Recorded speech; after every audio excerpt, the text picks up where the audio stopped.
Je suis né le 26 décembre 1999 à Conakry. Avant que je quitte la Guinée, il y avait un mec du nom de Kerno qui est venu voir ma famille, précisément ma maman et mon oncle, qui pouvaient m'aider à venir en France pour faire mes études. Je ne sais pas ce qui s'est passé entre eux, mais ils ont conclu quelque chose.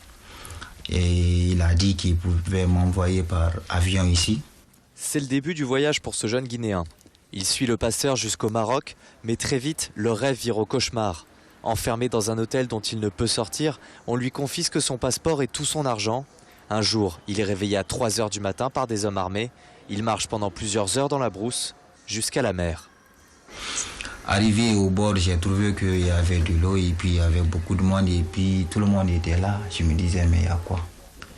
Et puis je voyais qu'il y avait un petit bateau comme ça, en fait on appelle Sosiak, qui était au bord de la mer et puis il y avait beaucoup de gens qui étaient là à s'embarquer. Il m'a dit aussi de m'embarquer. J'ai dit, mais comment? Moi et Ken, on ne s'est pas conclu ça. Donc il y avait des Arabes qui avaient des machines en main qui me disaient de monter. Donc comme je connaissais personne et puis c'est lui qu'on m'avait montré de suivre ses instructions, directement je me suis lancé dedans. Donc Dieu merci, c'était ma première fois de vivre ces événements comme ça. J'ai traversé la mer, je me suis retrouvé en Espagne. Grâce à de bonnes rencontres, il partira à Paris puis au parc des Hauts-Lieux à Lille. Depuis, ses journées se ressemblent. Le matin, on va dans les ABEJ et dans les associations comme Ozenam et Point de Repère. Le matin, on va là-bas pour se doucher, prendre le petit déj comme d'habitude.